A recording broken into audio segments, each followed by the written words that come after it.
The Galactic Council convened in its grand chamber, the walls shimmering with holographic displays of countless star systems under their control.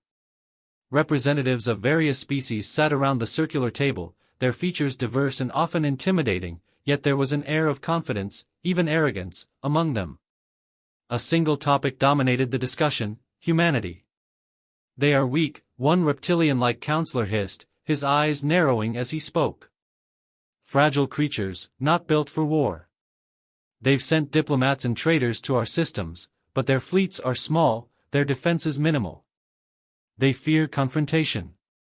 Another counselor, with skin that shimmered like molten metal, scoffed.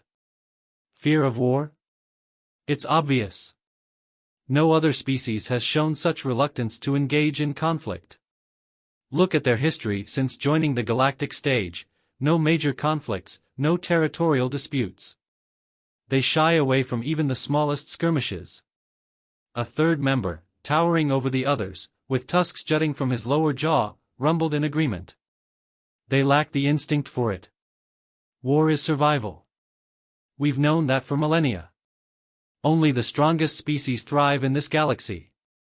He thumped his fist on the table, the impact resonating throughout the chamber. "We have built our empires on the ashes of weaker civilizations." There was a murmur of agreement. For the Galactic Council, war wasn't just an unfortunate necessity, it was the very foundation of their power. Conflict weeded out the weak, and only the most cunning, ruthless species remained in control. Empires had risen and fallen over countless generations, but always through battle, bloodshed, and victory. In their eyes, a species that avoided war was a species doomed to extinction. Yet humanity persists, the molten-skinned counselor pointed out. Their home planet, Earth, is nothing special. A temperate world, far from the galactic core. And yet, they thrive. But without conflict, how do they hope to survive against the challenges of this galaxy? Perhaps they hope to bargain their way through life, the reptilian snickered. Maybe they think diplomacy and trade will shield them from the inevitable. But we know better. The Council's attention turned to the central figure, the Supreme Chancellor, whose role was to make final decisions on matters of galactic importance. Her face, unreadable behind a mask of pale, smooth skin, glowed faintly in the chamber's light. She leaned forward, her voice carrying the weight of centuries of authority. "We have indulged humanity's requests for peace long enough. They refuse to expand their military. They avoid territorial disputes. They cling to diplomacy. It's time we see if their supposed fear of war is real." A murmur of anticipation rippled through the council. They had long waited for this moment, an opportunity to test the strength, or weakness, of this species that had thus far avoided the path of war that all other great civilizations had followed. "What do you propose, Supreme Chancellor?" the tusked counselor asked, eyes gleaming with excitement. The Chancellor's tone was cold, calculated. "We provoke them.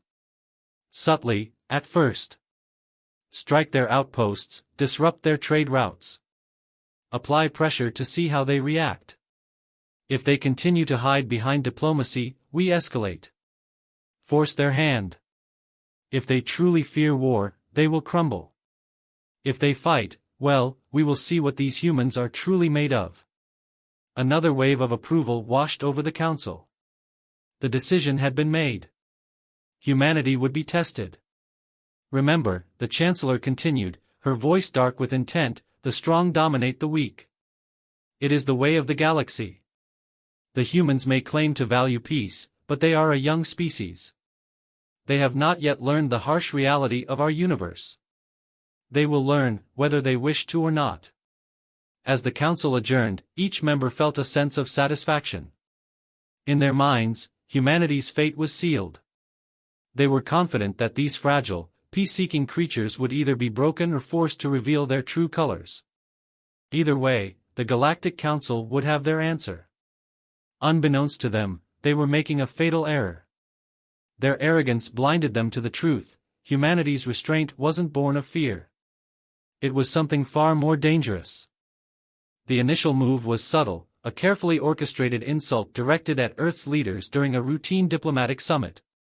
The alien ambassador, a towering figure from a species known for their warlike tendencies, publicly demeaned Earth's president, questioning her courage and that of her species in front of the assembled galactic delegates.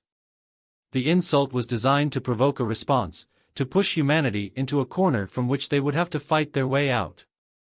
However, the response from Earth was not what the Council had anticipated. The President, a seasoned diplomat, maintained her composure. She responded with a calm that belied the gravity of the insult, calling for respect and understanding between species. Her words, measured and sincere, spoke of peace and the mutual benefits of negotiation.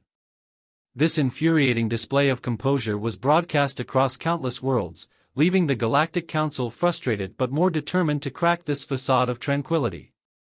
Not long after, the provocations escalated. A human outpost on a remote asteroid belt was attacked, its communications array destroyed, leaving it isolated and vulnerable. The assault was swift, brutal, and impossible to ignore. Surely, this act of aggression would push humanity to retaliate, to abandon their diplomatic pretenses and show their true nature. But humanity's response continued to confound their aggressors. Instead of deploying their fleet or retaliating with force, Earth's government issued a call for an emergency session of the Galactic Assembly. They proposed peace talks, offered aid to other affected colonies, and strengthened their defenses without crossing into offensive actions. The message was clear: humanity was prepared to defend itself, but not at the cost of galactic peace. The aliens, puzzled by this continued restraint, pushed further. A civilian colony, known for its agricultural exports, became the next target.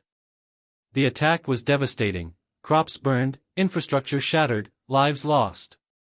The images of destruction and chaos were plastered across human media, a clear message sent from the Council: submit or suffer more. Even then, humanity's retaliation was not as expected. Mourning their losses, they rebuilt, they fortified, but they did not strike back. Calls for dialogue grew louder, led by a chorus of human voices that seemed to resonate across different worlds. The Galactic Council watched, perplexed and annoyed. The majority scoffed at what they saw as weakness, an inability to stand and fight. But a few voices, previously silent, began to wonder: was there a deeper strength to this restraint? The notion was quickly dismissed by the war-driven leaders of the Council. They saw only a species clinging to idealism, a belief that peace was possible even when war was at their doorstep. Their patience worn thin, the Supreme Chancellor made a declaration that would echo through the stars: open war on humanity. They expected a swift capitulation, a quick and decisive victory that would once again prove the might of the Galactic Council. What they failed to grasp was the nature of the adversary they had chosen. Humanity's history was not without war, but it was also a history of resilience and strategic brilliance. Their reluctance to fight was not out of fear, but from a deep understanding of the horrors of war, an understanding that had led them to value peace above all, until pushed beyond forbearance. As fleets mobilized and battle plans were drawn, the galaxy held its breath. Underneath the calm exterior presented by humanity was a current of resolve and strength that had not yet been tested by the Galactic Council. The stage was set not for the surrender they anticipated, but for a confrontation that would reveal the true mettle of a species that had survived through unity and cleverness, not brute strength alone. The conflict, born out of arrogance and a misunderstanding of humanity's character, was about to take a turn that the Council could never have predicted. The mood in the chamber was somber as the Human Council and high-ranking military officials gathered in a secure briefing room deep beneath Earth's surface. Admiral Saren, a veteran of countless secret operations, stood at the head of the table. His face, worn by years of silent service, showed the weight of what was coming. The room was filled with the quiet hum of advanced holographic projectors, but the air was thick with tension, a tension that had been long restrained. With a sharp gesture, the hologram of the Galactic Council's fleet appeared. Massive ships bristling with weapons, a force that any other species would have crumbled before. But Saren did not flinch. He knew better than anyone that this fleet, despite its imposing size, was nothing compared to what humanity could bring to bear if it chose to. "Ladies and gentlemen," Saren began, his voice calm, but with an undercurrent of steel, "they're coming. We've held the line diplomatically, but it's clear they've forced our hand. What they don't understand, what they cannot understand, is that war is not something we fear. What we fear is what we become when we are forced to fight.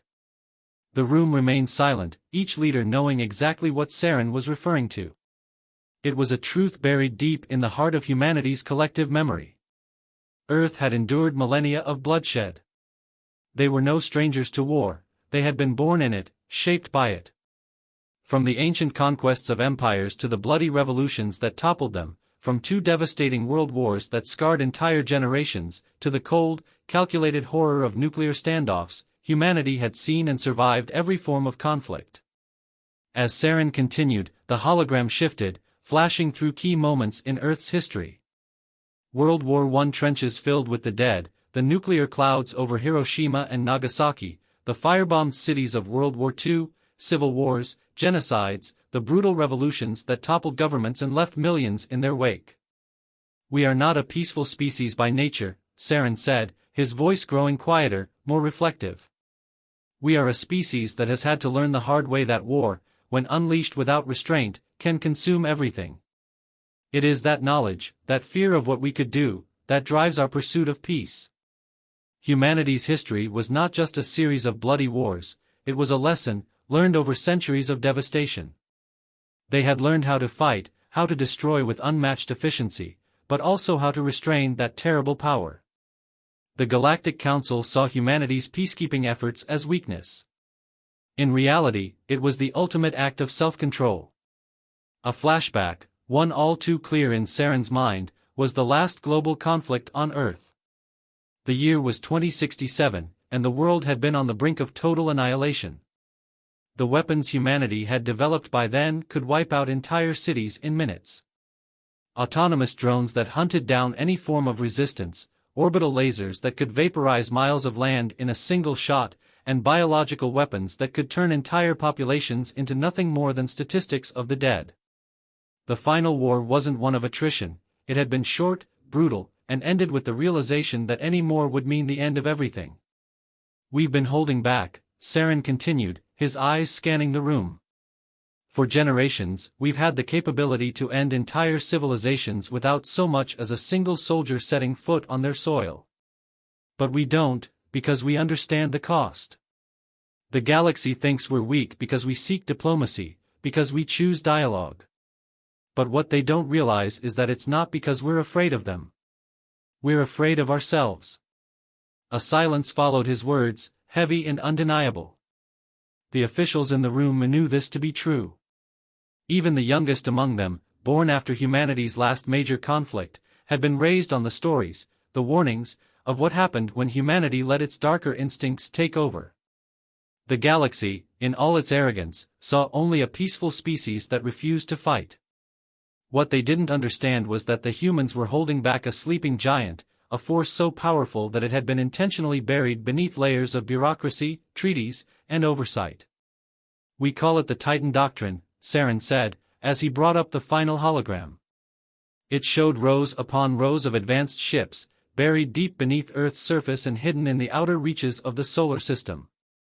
Weapons far more advanced than anything the Galactic Council had ever seen. The galaxy believes they have the upper hand. But should we choose, we could end this war in days. Not because we are more numerous, but because we've mastered the art of war in ways they cannot imagine. A murmur rippled through the room, but Saren quickly cut it off with a raised hand. "Make no mistake, our objective is still peace. But if the Galactic Council truly wants war, we will show them a kind of war they have never seen before.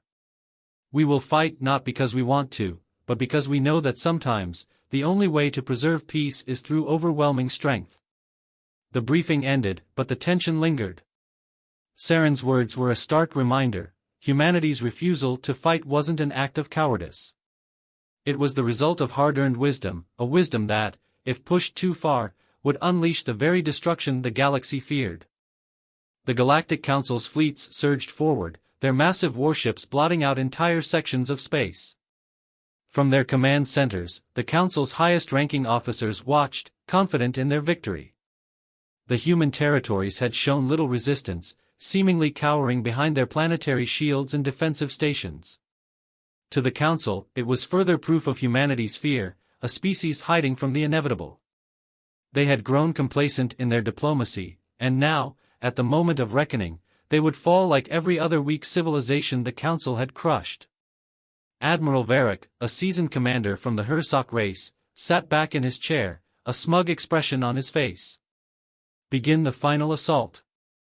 Let's end this," he commanded, knowing full well that humanity's defenses, already stretched thin, would crumble under the relentless barrage. The first wave of missiles and plasma fire lit up the void, slamming into the human outposts. The Council's forces pushed deeper, expecting to breach the human lines with ease. But something was off. The human ships were moving too slowly, their response too measured. They weren't panicking, weren't scrambling to fight back. Instead, they were waiting. For a moment, Varric felt a twinge of unease. His instincts, honed from years of galactic warfare, whispered that something was wrong. Before he could voice his concerns, a nearby officer spoke up. "Admiral, their fleet is repositioning, but they aren't retreating. They seem to be regrouping." "Regrouping?" Varric frowned, eyes narrowing. "Fools.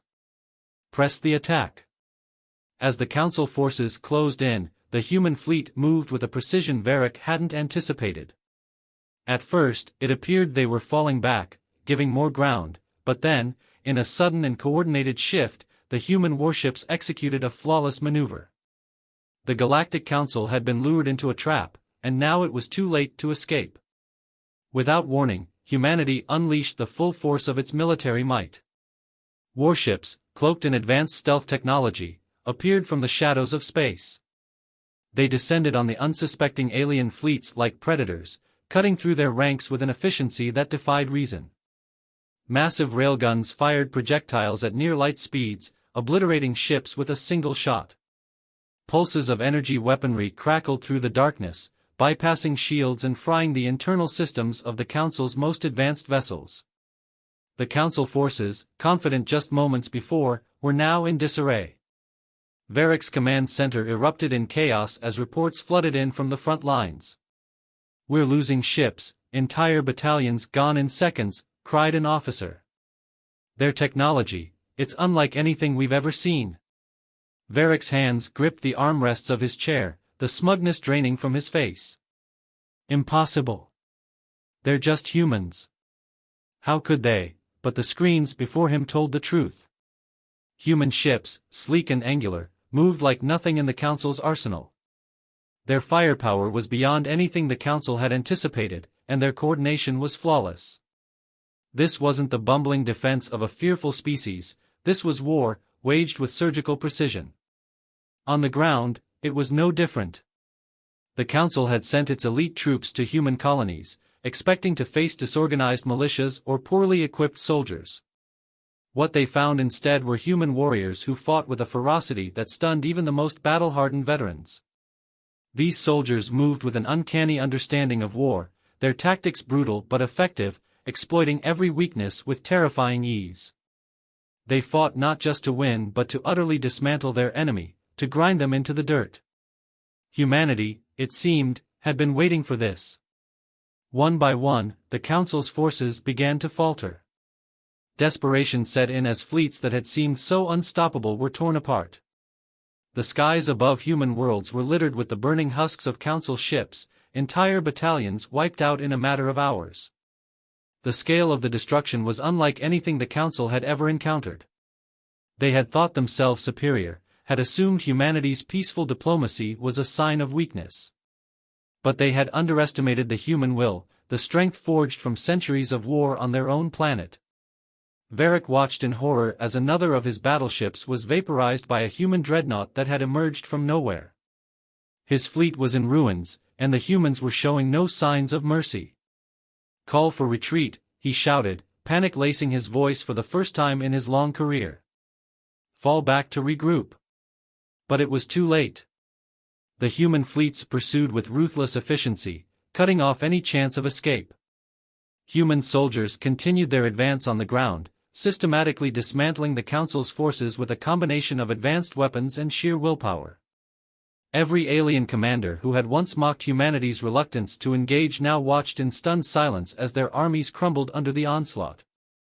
Across the galaxy, the Council's remaining commanders realized their grave mistake.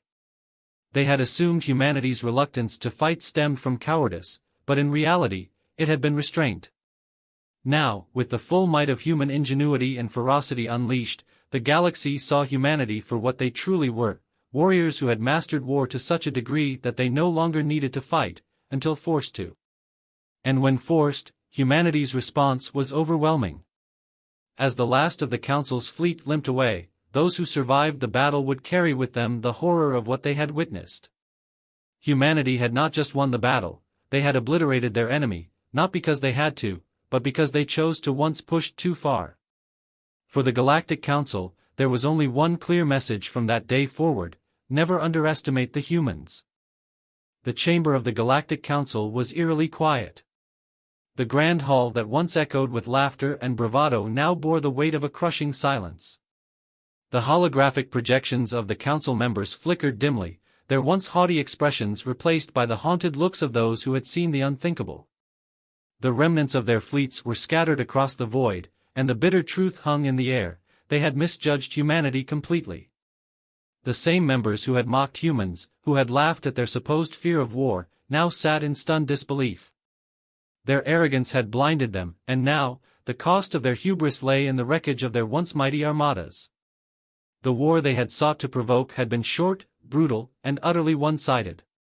They had thought themselves conquerors, but instead, they had become the defeated. Admiral Varric, a shadow of his former self, stood among the council members, his once proud posture now slumped with the weight of failure. "We underestimated them," he finally muttered, breaking the silence. "We thought them weak. Afraid." No one dared to speak, the reality of their defeat too overwhelming to process. Varric's words echoed what they all now knew. Humanity had not been afraid of war, they had been holding back, exercising restraint that the Council had never imagined. A communiqué from Earth arrived soon after, displayed before the Council members. The message was simple and direct. Humanity sought peace, not out of fear, but out of understanding. They had no desire for further conflict, not because they lacked the ability to fight, but because they had learned long ago the horrors that war brings. The message was clear: humanity had seen the devastation that war caused, not just to their enemies, but to themselves. Their centuries of conflict on Earth had scarred them deeply, and their pursuit of peace wasn't a weakness, it was an act of strength. They had learned that true power lies not in the ability to wage war, but in the ability to choose when to refrain from it. As the council members absorbed this, one alien, the member who had earlier harbored suspicions about humanity's restraint, finally spoke. "We were wrong to provoke them. Their strength doesn't come from their weapons or tactics. It comes from their wisdom. They've mastered war in ways we cannot fathom, not by fighting, but by knowing when not to." The council members, now humbled, nodded in agreement. Humanity had proven themselves to be more than the fragile creatures they had assumed. The Council's respect for the species had been earned, not through diplomacy, but through the harsh lesson that humanity's avoidance of war was not a sign of cowardice, but of profound strength. As the meeting concluded, the Council was left with a new understanding of the human race. They were not just another species to be conquered or controlled. Humanity was a force unlike any they had ever encountered, a species that chose peace, not because they were afraid of war, but because they had mastered its darkest secrets. And now, the galaxy knew that pushing humans to war would awaken a power that none could withstand.